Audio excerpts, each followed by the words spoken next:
दोस्तों नमस्कार, मेरा नाम है रजनीश सिंह। आप देख रहे हैं टीवी भारत। तो मैं इस समय मध्य प्रदेश में हूँ। मध्य प्रदेश का एक कस्बा पड़ता है दबोई। दबोई के पास में मैं घूम रहा हूँ। ये मंदिर है, ये बहुत ही प्राचीन काल का मंदिर है। ये मंदिर किसको समर्पित है? और मंदिर के बाद ये आपको बावरी दिख रही होगी जो सामने है, ये किस ज़माने की बावरी है। जैसे कि लोगों का और आसपास के जो ग्रामवासी हैं, क्षेत्रवासी हैं, उनका मानना है कि ये कुआं है जो मलखान से समर्पित है। आला उदल के ज़माने का ये कुआं है। तो यहाँ महाराज जी हैं, उनसे भी बात करते हैं। जी महाराज जी, बताएं कुछ ये कुआं के बारे में, कुछ ज़्यादा बताएं हम लोग। ये मलखान के समय का कुआं है ये। अच्छा, उन्हीं ने खुदवाया, तो वहाँ से बावरी खुदवाई सिरसा से यहाँ तक सुरंग है वहाँ से। अच्छा, यहाँ मतलब सिरसा से जो मलखान आते थे यहाँ पूजा करने आते। हाँ, अभी भी जल चढ़ाते हैं जब मन को सुबह आते हैं प्रतिदिन। अच्छा, मलखान जैसा कि लोगों का, यहाँ के क्षेत्रवासियों का कहना है कि सबसे पहले सर्वप्रथम पूजा उन्हीं के द्वारा होती है। हाँ, उन्हीं के द्वारा होती है अभी भी। अच्छा, अभी भी। हाँ, कोई प्रैक्टिकल ले तो उसका प्रमाण भी मिलता है। अच्छा, इस कुआं का जरा हम दिखाएंगे, कुआं के बारे में जो बताएंगे। यही वो कुआं है, ये आप लोग देख सकते हैं। ये फाटक भी बना हुआ है, यहीं पर आते थे। अच्छा, जो तीसरे नंबर का जो फाटक दिखाई आप लोगों को दे रहा है, इसी फाटक के द्वारा मलखान सिंह राजा थे, तो यहीं आते थे। बहुत सारे झंडा लोग चढ़ाते हैं, उनकी मनोकामनाएं पूर्ण होती हैं। तो जैसा कि हमने ये दिखा दिया आपको, ये मलखान का बावरी बोलते हैं जिसको। और चलते हैं अंदर और भी दिखाएंगे। यह मंदिर रहकोला देवी माता के नाम से प्रसिद्ध मंदिर है। और चलिए और दिखाते हैं, महाराज जी से भी बात करते हैं। जैसे कि ये आला उदल के ज़माने का मंदिर है।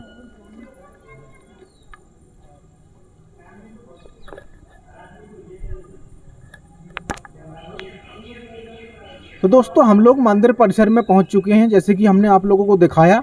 और चलते हैं अंदर, आप लोगों को दर्शन भी करवाते हैं। दर्शन करवाने के बाद यहाँ के जो महंत जी हैं उनसे बातचीत भी करते हैं कि किस प्रकार की ये मान्यता है। यहाँ पे बहुत ही पुराना मंदिर है। लोग पता नहीं कहाँ से आते हैं। लोग बाग बताते हैं कि यहाँ से जो भी आते हैं उनकी मनोकामनाएं पूर्ण होती हैं। तो चलिए हम लोग भी दिखाते हैं आप लोगों को। जैसे कि आप लोग देख सकते हैं, यहाँ की सुंदरता बहुत ही अच्छी बनी हुई है। यहाँ पे जो चित्रकार बनाए गए हैं आप लोग जरा देख सकते हैं, ये मलखान है शायद। ये देख सकते हैं, ये सिरसागढ़ के राजा मलखान सिंह है, जो आप लोग देख सकते हैं। और भी चलते हैं महाराज जी के पास। रहकोला देवी माता यही है, तो आप लोग देख सकते हैं। एक बार दर्शन करवा देते हैं, और दर्शन करवाने के बाद हम आप लोगों को भी बताएंगे। महाराज जी से भी बात करने की कोशिश करते हैं। जरा आइए, प्रसाद चढ़ा देते हैं। और जी महाराज जी नमस्कार। नमस्कार, जय माई की सर। इस मंदिर के बारे में कुछ जानकारी दें आप। ये माँ रणकौशला रहकोला देवी जी का बड़ा ही प्राचीन मंदिर है, 11वीं शताब्दी का। 11वीं शताब्दी में जो आला उदल के भाई मलखान हुए हैं, उनकी इष्ट देवी रही हैं। और वो हिंगलाज से लेके चले थे देवी जी को, जो वर्तमान में पाकिस्तान का हिस्सा है। तो हिंगलाज वाली देवी वहाँ पूजा करने जाया करते थे। जब माता रानी से आग्रह किया कि माँ आप हमारी राजधानी सिरसागढ़ है, वहाँ चलिए, तो माता रानी चलने के लिए तैयार हो गई। लेकिन उन्होंने कहा कि सिर्फ मैं एक आसन चलूँगी, अगर एक आसन ले चल सकते हो तो मैं चलने को तैयार हूँ। तो इन्होंने अपने शीश पर माता रानी की मूर्ति को धारण किया और वहाँ से लेके चले हैं। जो वर्तमान में यहाँ पर मंदिर बना हुआ है, यहाँ पर प्राचीन पीपल का वृक्ष खड़ा था। माता रानी को बिठाल दिया और इस बात का यह ध्यान भूल गए कि एक आसन लेके जाना है। जब जलपान इत्यादि क्रिया से निवृत्त हुए, दोबारा माता रानी को धारण करने लगे, तो उस समय माता रानी की जो चित्र था उन्हें उठा भी नहीं सके मूर्ति को। इतना वजन बढ़ा दिया मूर्ति में कि वो तिल भर भी नहीं चिगा सके। जो वर्तमान में यहाँ पर माता रानी बैठी हुई हैं, यहीं फिर सामने जो बावरी बनी है वहाँ से सुरंग है सिरसागढ़ तक 5 किलोमीटर। तो आज भी पति पत्नी मलखान और गजमौतें सूक्ष्म शरीर से आज भी प्रतिदिन पूजा, पहली पूजा उन्हीं के द्वारा की जाती है। मैं भले ही 3 बजे आने की सोचूं, 4 बजे आने की सोचूं, यहाँ पर जल पुष्प इत्यादि चढ़े हुए मिलते हैं। आज भी किसी ने नहीं चढ़ा पाया। यहाँ इंडिया न्यूज 80 वाले चैनल भी आए थे, 2 दिन वो रुक के गए हैं। उन्होंने पूरे मंदिर में ताले लगवा के, पूरे मंदिर में कैमरे लगवा के रखे, तब भी यहाँ पर पुष्प उन्हें चढ़े हुए मिले हैं। किसी ने साफ से इकट्ठा नहीं कर पाया? नहीं, ये तो किसी ने देख ही नहीं पाया। पूजा जरूर मिलती है, कभी जल चढ़ा हुआ, पुष्प चढ़ा हुआ, अक्षत वगैरह, ऐसा लगता है कि पूजा हो गई है। बहुत बहुत धन्यवाद महाराज जी, जय माई। और ये कुआं के बारे में कुछ जानकारी दें। ये वो मैंने बताया ना, ये सामने बावरी है, इसी से सुरंग गई है 6 किलोमीटर 5 किलोमीटर सिरसागढ़ तक। तो ये कुछ अभी पानी में जलमग्न हो गई है, लेकिन वो देवता है आज भी सूक्ष्म शरीर से यहाँ दर्शन करने के लिए इसी माध्यम से आते हैं। गांव में भी कई जगह इसके अवशेष मिलते हैं आज भी। सिरसागढ़ कहाँ पड़ता है? सिरसागढ़ यहाँ से 5 किलोमीटर है। 3 किलोमीटर तो मेन रास्ता है, उसके बाद 2 किलोमीटर जंगल में जाना पड़ेगा। इस समय पहुँचना असमर्थ है वहाँ पे। वहाँ पे उनका किला बना है? किला तो अब खंडर हो गया है, लेकिन कुछ अवशेष वहाँ पर बने हुए हैं जो माँ गजमोत सती हुई हैं मलखान के लिए। वहाँ मलखान से पृथ्वीराज चौहान से कई युद्ध हुए हैं, तो वहाँ पर वो पहले तो पृथ्वीराज चौहान को भी कई बार पराजित किया इन्होंने। जब उन्हें इस बात की भनक लग गई कि जो मलखान का पूरा शरीर था वो माता रानी ने वज्र का कर दिया था, पूरे शरीर पे हाथ, जैसे तलवों की तरफ माता रानी हाथ ले जाने लगी तो इन्होंने माता रानी का हाथ पकड़ लिया और कहने लगे माँ आप माँ हैं, आप मेरे तलवों को नहीं छू सकती। तो माता रानी ने कहा कि यही तुम्हारी मृत्यु का कारण बनेगी। वो तलवे इस बात की भनक पृथ्वीराज चौहान को लग गई थी, तो उन्होंने खंडक खुदवा दी, उसमें सांगें लगवा दी और युद्ध के लिए जैसे ही ललकारा तो युद्ध का महान योद्धा वीर मलखान उधर से कूदा और घोड़ा उसमें खंडक में धंस गया और सांग उनके पैर में आके धंस गई, वही उनकी मृत्यु का कारण बनी। तो उसकी जो महाराज जैसे कि हम कहते उनके जो पैर का वज्र नहीं बना था क्या सर? मैं ये कहना चाहता हूँ जो अब जिस वक्त उनके मलखान सिंह को पैर में भाला लगा हुआ था तो वहाँ पे उनके प्राण बसे हुए थे। हाँ, प्राण क्या, उनका पूरा शरीर था वो वज्र का हो गया, सिर्फ उनके जो तलवे थे वो कच्चे रह गए थे, वही मृत्यु का कारण बने। वो तलवे में आकर जैसे ही सांग धसी है वहीं वो मृत्यु का कारण बनी है उनकी। अच्छा, यहाँ पे जैसे कि मंदिर जब मलखान के ज़माने का मंदिर है तो आला उदल भी आते थे? ये तो साक्ष्य नहीं मिलते, लेकिन मलखान के पूर्वजों से भी सुना है मैंने, जो आला उदल थे उन्होंने मैयर में माँ शारदा की स्थापना कराई। बैरागढ़ है यहाँ से 20-25 किलोमीटर 35 किलोमीटर के करीब, वहाँ आला के द्वारा प्रतिष्ठा करा गई माँ शारदा की। और उनके भैया मलखान थे, उनके द्वारा माँ रहकुला देवी, पहले इनका नाम रणकौशला देवी था, वो धीरे धीरे अपभ्रंश होते होते माँ रहकुला देवी के नाम से हुआ। चलिए, बहुत बहुत धन्यवाद, महाराज जी ने काफ़ी अच्छी जानकारी दी। और भी हम आप लोगों को दिखाएंगे ये मंदिर के बारे में। और सबसे पहले हम प्रसाद लेते हैं। आप इसी में क्या आते हैं?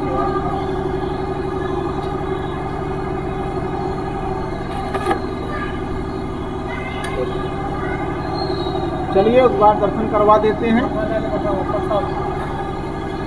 जय महाराज। चलिए और दिखाते हैं इधर। ये मंदिर है जो बहुत ही पुराना मंदिर है, जैसे कि हमने आप लोगों महाराज जी से भी बात की, महाराज जी ने काफ़ी अच्छी जानकारी दी कि मलखान के ज़माने का ये मंदिर है। राजा मलखान हुआ करते थे, आला उदल के भाई थे, जो चाचा के भाई थे। आला उदल मलखान डेवा सैयद के नाम से फेमस थे ज़्यादातर। तो चलते हैं और आगे और दिखाते हैं। यहाँ पे लोग अपने अपने ये आस लेके आते हैं, नारियल चढ़ाते हैं, लेकिन उनकी मनोकामनाएँ पूर्ण होती हैं। तो आप लोग भी आइए, रहगोला मंदिर ये दबोई के पास में बना हुआ है। तो आप जिसके क्या बच्चे नहीं होते तो अपनी मनोकामना बांध देते हैं यहाँ पर। अच्छा, तो उनके क्या बच्चे अच्छे हो जाते हैं। अच्छा, क्या की मनोकामना है। चलिए आप ऊपर ऊपर पूरे घुमाओ, यही आते हैं। जो लोग बाहर से आते हैं उनके लिए यहाँ पर रुकने की भी उचित व्यवस्था बनाई गई है मंदिर ट्रस्ट की तरफ से। आप लोग देख सकते हैं ये कमरा बने हुए हैं। सभी लोग यहाँ पे जो लोग बाहर से आते हैं उनके लिए उचित व्यवस्था बनाई गई है। तो अब दिखाएंगे हम आप लोगों को हनुमान जी की मंदिर है जो कि नीचे बना हुआ है। तो दोस्तों, आप लोगों ने पाताली हनुमान जी के दर्शन किए होंगे तो मुझे पता नहीं, लेकिन आज हम आप लोगों को पाताली हनुमान जी के मंदिर से फेमस मंदिर है तो उसी मंदिर में हम दिखाएंगे। उसी के बीच में बना हुआ है। लाइट वाइट जला लें का।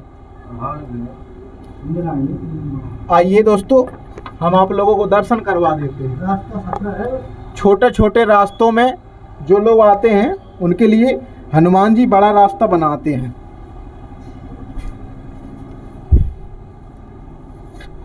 ये वही रास्ता है जो बाबरी के लिए भी जाते हैं, लेकिन पहले रास्ते से दिखाओ यार, टार्च आर्च। अरे कोई दिक्कत नहीं है भाई, चलिए आया तुम, कोई दिक्कत नहीं है यार, कोई दिक्कत नहीं है, सब व्यवस्था है अंदर। दिखाओ का जल्दी आओ। तो दोस्तों, हम लोग पहुंच चुके हैं पाताली हनुमान जी के पास, जो आप लोग देख सकते हैं। जरा कैमरामैन से कहेंगे दिखाइए मंदिर, दिखाओ। अभी यहाँ शायद लाइट नहीं है तो उसी के कारण अंधेरा है, तो हम लोग फ्लैश चला के आप लोगों को दर्शन करवा रहे हैं। हो गए। ठीक, हमने आप लोगों को पाताली हनुमान जी के दर्शन करवा दिए हैं। ये देखिए जिस बावरी को आप लोग बता रहे थे, ये है बावरी। ये देखिए, चलिए अब हम आप लोगों को मलखान सिंह की बावरी को दिखाएंगे नीचे चल करके। अंदर जो गुफा से जो रास्ता उनका आने का, बहुत ही गुफा वाली रास्ता है भैया, एक बार आएंगे तो आपका मनमोहन हो जाएगा। यहाँ लोग आते हैं। हाँ भाई, नीचे भी आते हैं। नीचे भी आते हैं। चलिए दोस्तों, एक बार मलखान के तो दर्शन नहीं हुए, उनकी बावरी के दर्शन हो गए। उन्होंने ये बनवाया था। ये रास्ता है जो पूरा सीधा पानी डलता के जहाँ पानी भरा है उसके लिए 50 फुट अपन नीचे आ चुके हैं अभी। है ना अभिराज? चाहे तो मजा, कोई दिक्कत नहीं है। ये रास्ता कौन है? सीधी बारी में पहाड़ उसी रास्ते से आते हैं। अच्छा, ये आप लोग देख सकते हैं, हम लोग बावरी के नीचे पहुंच चुके हैं। हम लोग बावरी के नीचे पहुंच चुके हैं, देख सकते हैं। हमारे इधर कैमरामैन से कहेंगे कि यहाँ से आप देख सकते हैं, अंदाज़ा लगा सकते हैं कि हम कितने नीचे आ चुके हैं। इस सीढ़ियों का रास्ता है, इसी रास्ते से मलखान सिंह आते थे। भाई लोग बताएंगे। जी भाई, कहाँ से आते थे? बताएंगे हम। ये बावरी का नीचे का सीन है, भैया बताएंगे। दिखाओ, आओ। भैया बताएंगे कि मलखान सिंह जो राजा थे सिरसागढ़ के, वो किस रास्ते से आते थे पूजा करने के लिए? इसी सुरंग से आते हैं नीचे से। अच्छा। और मंदिर के ऊपर जाते हैं, सिरसा से आते हैं। अच्छा, सिरसागढ़ से प्रत्येक दिन आते हैं? प्रत्येक दिन 4 बजे सुबह किसी ने पता जल नहीं। और गुलाब के फूल चढ़ा मिलता है माता मैया। अच्छा, हाँ, प्रतिदिन। जैसा कि आप लोग देख सकते हैं, मलखान सिंह और गजमोतिन उनकी पत्नी हैं, वो दोनों लोग आते हैं। लोगों का मानना है इधर से आते हैं, इधर से आते हैं। जो अभी वहाँ तक गुफा है, वो बताया है, महाराज जी ने बताया कि अंदर गुफा है पूरी। अच्छा, गुफा है। हाँ, क्या किलोमीटर होगा यहाँ से? यहाँ से होगा 4-5 किलोमीटर। 4-5। इधर से जाते हैं, इधर से गुफा है। और यहाँ से हम दिखाएंगे, गुफा है ना, अंदर जल में है ये सीधे डायरेक्ट पानी में जाते हैं। हाँ, पानी में गुफा है। इधर से रास्ता था हाँ, पहले। नहीं, अभी भी है रास्ता पूरा। छड़ियाँ लगी रास्ता सीधे मंदिर को जाते हैं। चबूतरे तक छड़ियाँ लगी। अच्छा, इधर से जाएंगे तो पानी तक पहुँच जाते हाँ, हैं। लोग जाते हैं। अच्छा, उधर से उधर चलिए दोस्तों, बहुत से लोग जाते हैं, जिनको जाना है वो जा सकते हैं। और हमने आप लोगों को ये पूरा बावरी का दर्शन करवाया। और मलखान सिंह का ये बना हुआ है, बहुत पुराना है, प्राचीन काल का है, जैसे कि हमने आप लोगों को बता दिया है। तो भाई लोग हैं हमारे साथ, उन्होंने घुमाया है यहाँ पे। तो चलिए चलते हैं ऊपर और दिखाते हैं और क्या है यहाँ। चालू है भाई? तो आप लोग देख सकते हैं, मैं यहाँ से गया था और यहाँ गए थे कि आप लोगों को दिखाएंगे कि मैं कितने नीचे गया था। अभी एक सेकंड माले पे, ठीक। इसके बाद लास्ट फ्लोर जो है, तीसरा वाला, क्या भैया? हाँ, लाजल में है। उसके लिए पानी का रास्ता है वो वाला है वो। अच्छा, वो उधर है, चिड़िया चौतरा तक गई चिड़िया। 6 बंद है। चलिए और गेट है 3। अच्छा, 6 दरवाजे और 3 खुले, 2 दरवाजे हैं बारी के अंदर गहरी है। चलिए दोस्तों, हमने मंदिर के दर्शन करवाए, कुआं के भी करवाए दर्शन। और मलखान सिंह का ये कुआं मानते हैं लोग, सिरसागढ़ में रहते हैं।